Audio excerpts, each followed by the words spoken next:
Jó napot kívánok! Ez a Pont.eu, a Pannon Televízió Európai Uniós magazinműsora. Sok és változatos témával készültem mára.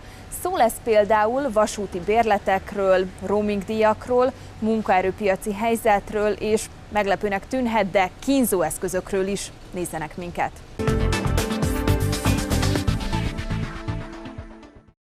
The joy of travelling by train, the wide open space, hurtling across borders, arriving in new places with the promise of new scenes and new encounters. Since 1972, the one-month Interrail pass has helped young Europeans under 26 access it all, but at a price, from €245 for a light schedule, rising to almost double that. Now, an idea to give young Europeans a free pass on their 18th birthday is gathering steam. Wie wäre es denn, wenn wir zukünftig jedem europäischen Jugendlichen, der 18 Jahre wird, ein Interrail-Ticket schenken von der Europäischen Union aus? Mr Weber has asked the Commission to launch a scheme. In the 1980s it was being used by 250,000 people a year. One estimate puts the cost of free passes now at up to €1.5 billion if two-thirds of today's 5.5 million young Europeans use it. Grundsätzlich unterstütze ich alle Aktionen, die den jungen Leuten die Möglichkeit verschaffen, innerhalb der Europäischen Union zu verreisen und mobil zu sein. Ich würde mir wünschen, dass es in den nächsten Jahr vielleicht zu einer konkreten Aussage der Mitgliedstaaten kommt. Other MEPs saw potential ecological advantage. Wenn Sie das noch umweltfreundlich machen, auf der Schiene, ist es umso mehr zu begrüßen. Und dann ist die Finanzierung kein Problem, denn wenn man sich überlegt, dass die europäischen Airlines jedes Jahr von uns Steuerzahlern 30 Milliarden Euro bekommen, dann ist die Finanzierung überhaupt kein Problem. Any timetable? No, still waiting for a green signal. The idea hasn't even left the platform yet, but if it does, politicians hope it'll recapture the imagination of increasingly disillusioned young people and their fondness for their diverse continent.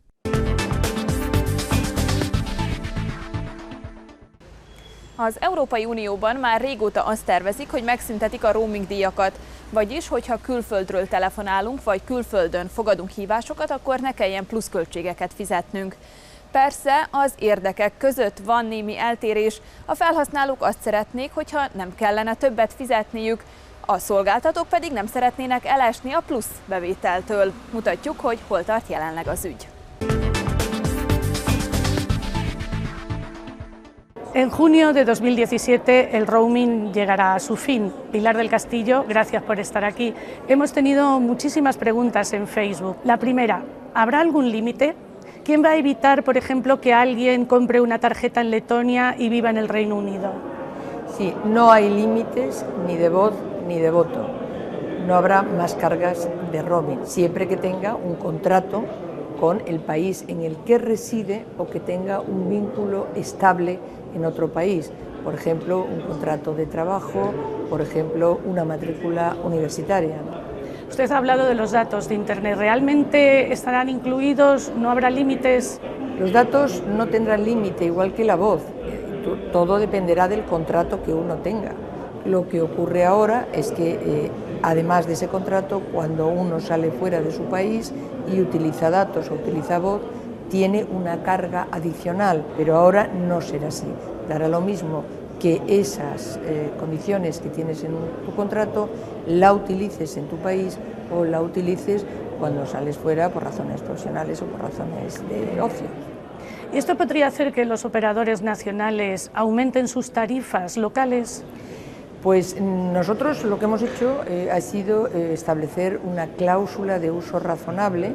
Alguien que vive en Francia, ¿no?, o en España o en cualquier otro país no vaya a comprar unas tarjetas a un país, por ejemplo Letonia, y sin tener ninguna relación de residencia o de vínculo estable con ese país, utilice esos datos fuera, lo cual distorsionaría absolutamente todo ese mercado nacional, en este caso el de Letonia, ¿no?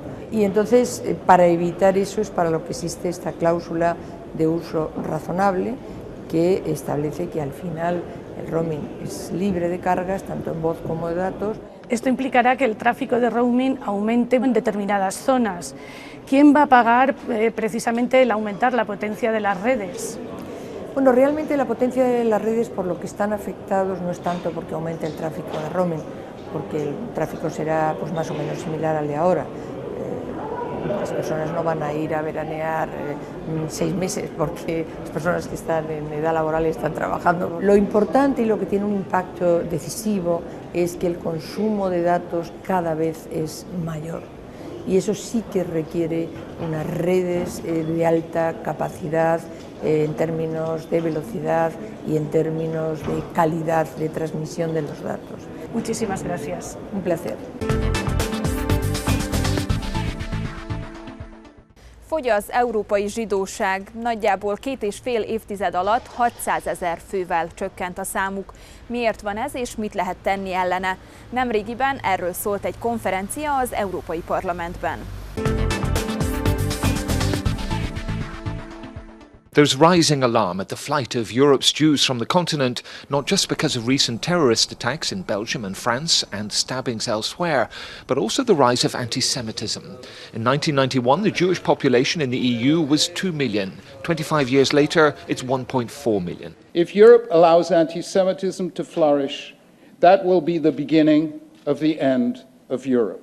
Lord Sachs was the key speaker during a special conference at Parliament addressing the predicament of Europe's Jewish communities. Jewish life is an essential part of our culture and our identity. Europe is not Europe without Jewish heritage. L'Europe doit s'engager politiquement et publiquement pour leur garantir un futur prospère et éviter qu'ils partent en Israël, car ils ne se sentent pas protégés ici. Among the speakers, the renowned French intellectual Bernard-Henri Lévy. L'être juif des Juifs ne doit pas se réduire à un être victime. Les Juifs d'Europe aujourd'hui, ils sont parfois des victimes, ils sont les survivants d'un peuple de victimes, mais ils sont beaucoup plus que des victimes. Lord Sachs made this impassioned plea to MEPs. You are the leaders of Europe. Its future is in your hands.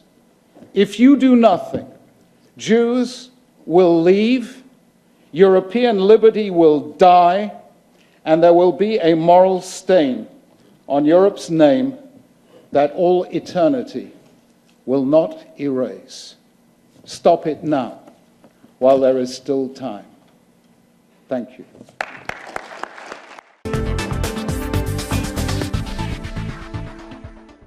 Egyre több Európai Uniós országban figyelhető meg az, hogy a termelésben egyre nagyobb mértékben használják a külföldről érkező olcsó munkaerőt, akár migránsokat is. Ennek azonban az a következménye, hogy a helyi munkaerő munkanélkül marad, vagy kénytelen kevés pénzért dolgozni. Az Unióban a megoldást keresik. With stubbornly low levels of growth and continued lack of competitiveness in many European economies, social dumping is a burning issue. This is when enterprises undermine local traditional labour markets and their social levels by using cheaper, often migrant workers for production, or by moving production to a low-wage third country, then importing their products.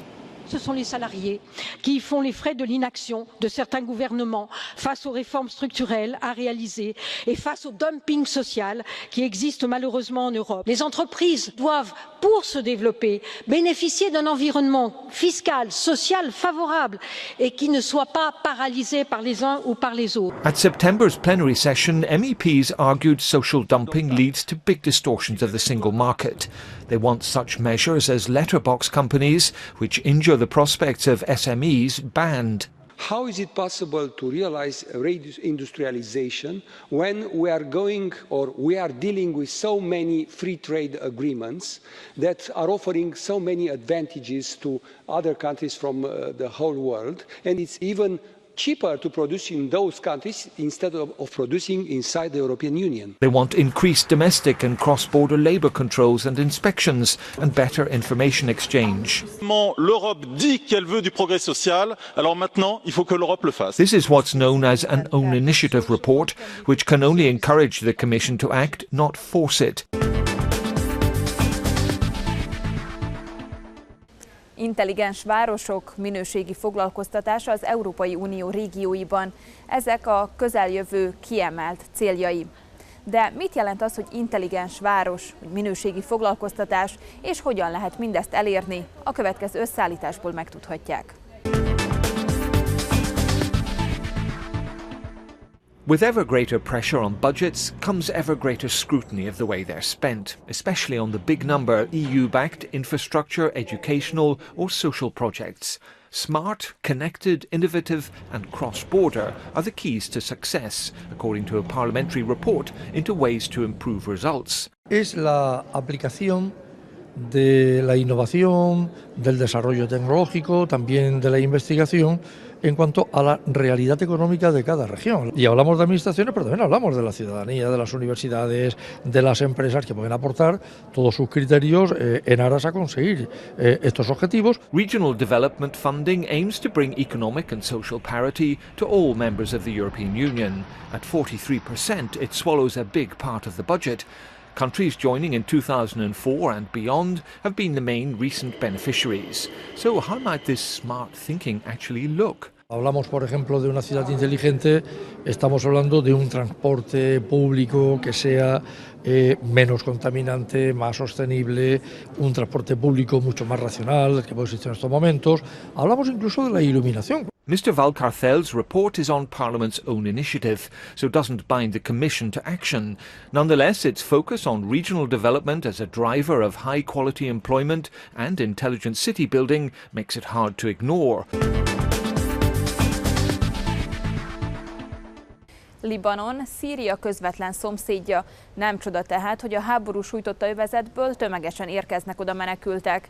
Libanon egyedül nem tud megbirkózni a súlyos helyzettel, ezért az Európai Unió is igyekszik segíteni. Nemrégiben egy európai parlamenti képviselő utazott a térségbe, hogy felmérje a helyzetet. A delegation from Parliament's Civil Liberties Committee arrived in Lebanon this week to see how the small eastern Mediterranean country is coping with the massive influx of refugees from Syria. They met a Lebanese minister responsible for dealing with the crisis, the UN Refugee Agency, and of course, refugees themselves. We have a very extreme situation. We have 1.5 million refugees pouring in from Syria. We have a pre-existing situation of Palestinian refugees already here. We have integration problems with the Lebanese population. We really have to understand whether it is just financial aid, or we have to understand whether there has to be more resettlement, more relocation of refugees. Otherwise, we're going to have big problems. Responsibility sharing, a distribution key, a better resettlement policy, better relocation. We know we're not getting this right in the European Union, but for the sake of the region and for Lebanon, we need to get that right. It is completely obvious, but the Syrian crisis, a ceasefire has to happen, because that continual suffering is feeding into this almost global nightmare facing this small country, Lebanon. We're not making big promises, but we want to have a deeper understanding so that we go back to the European Parliament and we have a better set of policies. We invited members of the Lebanese Parliament to come to the European Parliament and also make their case. Talán egy kicsit meglepőnek tűnhet a következő riportunk témája. Arról lesz szó, hogy az Európai Unió hogyan próbálja megakadályozni a kínzó eszközök és a különböző kivégzésre alkalmas eszközök terjedését, illetve azt, hogy ezek rossz kezekbe kerüljenek. It's crucial that the EU does not supply or help the goods or services that could lead to the death penalty or torture. Europe's lead in technological innovation can be a double-edged sword when it comes to tools and services exported to countries which torture and kill their citizens. Human rights organisations say torture continues in half of the 158 countries that ratified a convention banning it, and the global trade in tools used for it is booming. The space for civil society, the democratic countries in the world are shrinking.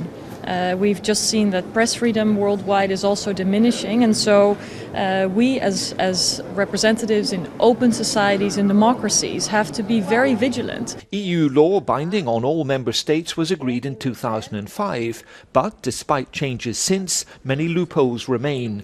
Now Parliament, urged by civil society bodies, is seeking to tighten those. We are seeking to limit the export of very blatant tools that are used for torture, such as chaining people or beating people, but also medicines that could be used to give a lethal injection, for example, should not be sold to prisons or law enforcement agencies. There is evidence that existing legislation works. It's been reported to Parliament from the USA that the ban on medical substances that can be used for executions there has made them more difficult to perform. Ez volt mára a Pont.eu, nézzenek minket a jövő héten is, ugyanígy szombaton este 6:30 viszontlátásra!